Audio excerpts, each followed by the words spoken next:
Alors, dernier problème pour cette série de problèmes pour la révision de l'examen final. Donc, problème 4, c'est la machine synchrone.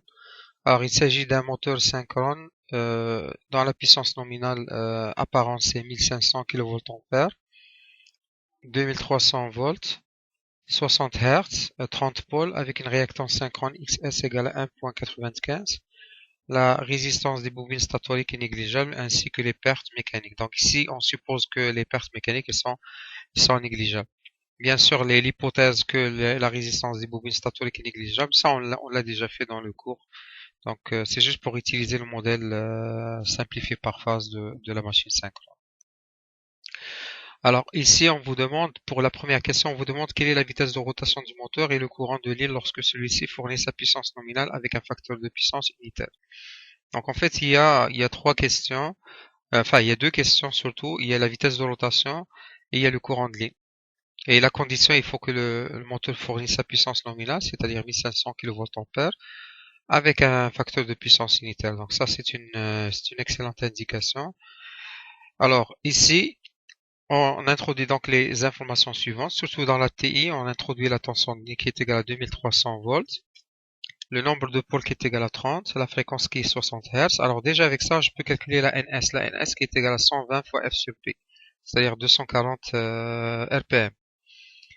Donc ça, c'est le premier calcul qu'on fait. Alors, on cherche le NS, bah, c'est déjà fait. Ici, c'est 240. On peut calculer oméga S aussi, qui est 2 pi sur 60 fois NS.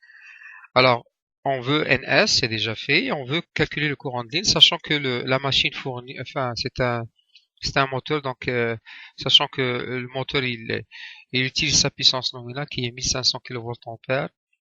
C'est la puissance apparente avec un facteur de puissance qui est unitaire. Alors, bien sûr, si le facteur de puissance est unitaire, ça veut dire que le P triphasé est égal à la puissance apparente aussi, qui est égale à 1500 kW, et que la puissance réactive, elle est nulle. Donc, en fait, il y a deux façons de calculer ce courant-là. Il y a une façon pour laquelle il faut utiliser, bien sûr, la loi de May pour le moteur. Je vais juste vous rappeler d'où ça vient cette équation-là.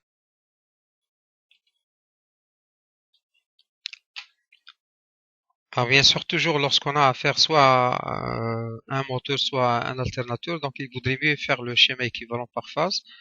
Donc on a ici un moteur avec une force contre-électromotrice qui est au zéro et via une réactance synchrone, il va aller chercher à tirer un courant I. Bien sûr, on peut utiliser soit le I, soit le I complexe. Bon, c'est la même chose. Si vous voulez faire la loi de May, bien sûr, on utilisera le I complexe qui est alimenté par le réseau infini. Donc si vous écrivez la loi de May ici, alors on peut l'écrire soit dans ce sens-là, le sens horaire, ça sera E0 plus GXS fois le courant I. On peut l'appeler aussi IL, c'est le courant de ligne. Bon, c'est le même courant ici, donc c'est IL. Moi, la tension EB égale à 0. Alors comme je vous ai dit, la première question c'est de calculer la vitesse NS, la vitesse synchrone, et aussi de calculer, on vous demande aussi de calculer le courant de ligne. Alors soit la valeur efficace, soit le phaseur. De toute façon, on va faire les deux. Alors pour ce qui est donc de la condition, il faut que ici le moteur il va consommer sa puissance nominale, puissance apparente nominale, 1500 kVA avec un facteur de puissance unitaire. Donc ça veut dire que P égale à S égale à 1500 et que Q est bien sûr est égal à 0. On commence par calculer le EB qui est égal à E' sur racine carrée de 3, donc c'est 2300 volts sur racine carrée de 3, ce qui donne cette valeur-là. Et après, on a déjà calculé bien sûr la vitesse NS en haut, c'est 120 fois F sur P, donc c'est 240 RPM. Je sais très bien que le S, la puissance apparente, c'est la racine carrée de 3 fois la tension de ligne fois le courant de ligne, ce qui me permet de calculer donc le courant de ligne qui est égal à S, de façon générale, en particulier ici la puissance nominale, sur racine carrée de 3 fois la tension de ligne, donc 1500 kVA sur racine carrée de 3 fois la tension de ligne qui est 2300 volts. Ça donne un courant de 376,53 ampères. Et bien sûr, si on veut encore compléter avec l'angle, le phaseur, donc égal à IL, avec un angle est égal à moins cosinus moins 1 de FP. Bien sûr, le facteur de puissance étant unitaire, donc ça veut dire que cet angle-là, il vaut 0. Donc ça, c'est pour le courant en ligne. Donc ça, c'est pour la première question. Deuxième question, on vous dit Dans ces conditions-là, c'est toujours les conditions qui sont prescrites ici dans la question A. On vous demande de calculer E0 et l'angle de puissance. Alors, c'est là où cette équation est là est très intéressante. Parce que n'oubliez pas, j'ai déjà le EB, on peut le prendre comme origine des phases. J'ai le XS, je viens de calculer le courant IL, donc je peux calculer E0. Donc, ce que vous allez faire, c'est utiliser d'abord l'équation, parce qu'il y a plusieurs méthodes. La première méthode qui est relativement simple, c'est utiliser cette équation-là directement. Donc le E0 égale à EB moins GXL fois moins GXS fois le courant IL. Donc E0 égale à EB. Alors je vous rappelle que EB, on l'a déjà calculé ici, c'est 1327,90 volts. Et je vais la prendre comme origine des phases, c'est-à-dire je vais lui allouer un angle 0. C'est mon origine ou ma référence de phase si vous voulez. Alors le XS c'est 1.96 et le courant IL on vient de le calculer dans la question A qui vaut ça. Donc si vous calculez ça, ça donne 1517.37 avec un angle de moins 28.93 degrés. Et on sait très bien que pour un moteur, le E0 est égal à E0 avec un angle avec un déphasage qui est égal à moins delta. Donc ici, vous voyez une seule réponse, c'est-à-dire deux informations pertinentes. Le E0, la force contre-électromotrice, en valeur efficace, et puis l'angle de puissance qui est égal à 28.93. Donc ça, c'est la première méthode. C'est une méthode qui est relativement simple, surtout lorsque j'ai le courant IL. Maintenant, la deuxième méthode, c'est utiliser les deux puissances. Pour un moteur, on sait très bien que P triphasé égale à 3 fois EB E0 sur XS fois le sinus de delta, égale à 1500 kW. Et la deuxième équation, pardon, c'est 3 fois EB au carré XS moins 3 E0 EB sur XS fois le cosinus de delta. Ceci, je veux qu'il soit égal à 0 parce que n'oubliez pas, on travaille dans les conditions de la première question, c'est-à-dire un facteur de puissance unitaire et une puissance apparente égale à 1500 kVA. Donc, c'est-à-dire que P égale à 1500 kW et que Q est égal à 0. Donc, je vais utiliser ces deux équations-là pour aller chercher à la fois le E0 et le EB. Bien sûr, n'oubliez pas E0, EB, ça c'est des valeurs efficaces. Donc j'ai EB, j'ai XS, donc tout ce que j'ai souligné ici en jaune, c'est des valeurs qui sont connues. Donc j'ai le P qui est égal à 1500, le Q aussi je l'ai, c'est 0, moi je les mets ici. Et puis vous mettez un solve sur ces deux équations-là. Comme je l'ai fait pour le TD sur la machine synchrone, vous faites un solve mais conditionnel, c'est-à-dire vous mettez que delta il est supérieur à 0 mais inférieur à 180. Mettez juste et que E0 bien sûr il est positif. Alors vous allez vous retrouver toujours avec ces deux valeurs là. Donc si vous faites le solve, alors vous allez trouver E0 égale à 1517 volts et des poussières et l'angle de puissance est 28,93 degrés. Donc ça c'est pour la question numéro 2. Question numéro 3, c'est, si vous voulez, on vous demande quel est le nouvel angle de puissance. Bon, ça c'est sous une autre condition. Alors ici on sort des conditions de la question A et B et on vous dit si le courant d'excitation diminue à 90%, c'est-à-dire il a chuté de 10% de sa valeur dans la première partie là. Et on suppose que le régime magnétique est linéaire. Ça veut dire quoi ça? Ça veut dire que le E0, attention, E0 il va varier de façon linéaire avec le courant d'excitation. Donc il n'y a pas de saturation si vous voulez. N'est-ce pas? Tout en maintenant la même puissance mécanique. Donc j'ai la même puissance mécanique, donc il n'y a pas de changement au niveau du P. Mais par contre, le fait de changer IX, vous allez voir que ici il va diminuer, il y a plusieurs conséquences. Alors on va essayer d'énumérer ces conséquences-là. Alors la première conséquence, si X diminue à 90%, je sais où ça augmente de toute façon, le Q triphasé il change.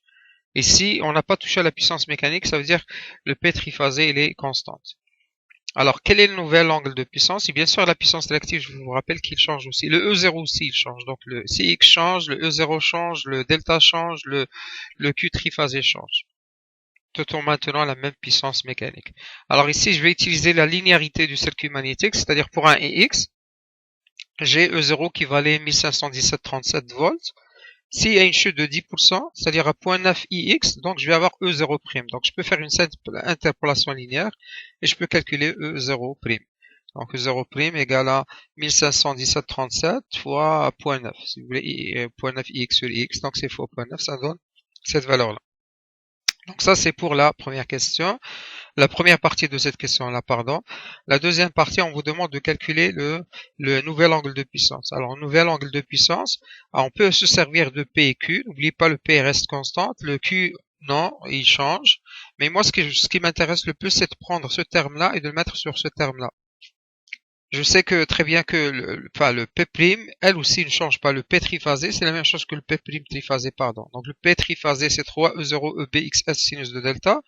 Et le P' triphasé, qui est à la même puissance, puisque le P n'a pas changé, égale à 3 fois E0' qu'on vient de calculer ici, fois EB sur XS fois sinus de delta prime. Alors si vous faites ça sur ça qui vaut 1, parce que c'est la même puissance, donc vous mettez E0 sur E0', sinus de delta sur sinus de delta prime. Donc avec cette équation-là, je peux calculer le sinus de delta prime avec cette équation-là.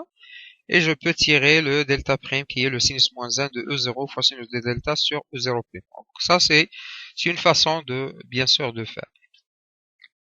Bien sûr, on peut se servir aussi de cette équation-là. On fait juste un petit solve sur P. Alors j'ai ici 1500 kW, 1510 à la puissance 3.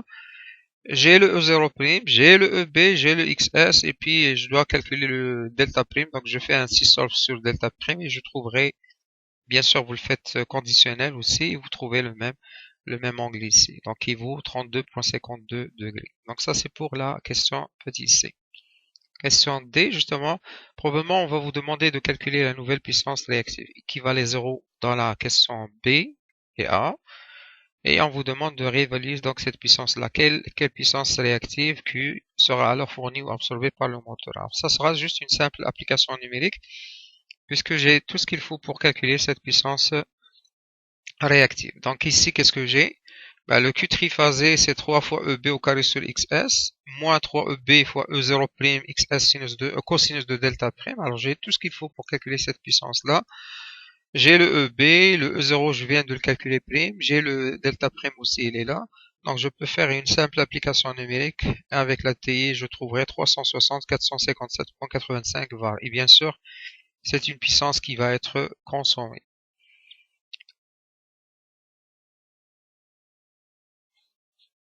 Question E. Pour compléter le bilan de puissance, on vous demandera de calculer la puissance apparente et surtout le facteur de puissance. Facteur de puissance, mais bien sûr pour calculer le facteur de puissance, on aura besoin de calculer la puissance A apparente. Alors allons-y pour cette toute dernière question. Alors j'ai le P triphasé qui est égal à 1500 kW. J'ai bien sûr le Q triphasé, je viens de le calculer ici, vous le voyez. Donc avec l'expression de S triphasé qui est égal à racine carrée de P au carré plus Q au carré, bon je calcule le S, et puis avec ça je peux calculer FP égale à P triphasé sur S triphasé, donc égal à 97,23%. Et puisque la puissance réactive elle est consommée, donc c'est en retard. Donc ça c'est vraiment en retard. Donc c'est un facteur de puissance, mais qui vaut 97,23% en retard. Donc voilà pour ce qui est de ce dernier problème de cette révision.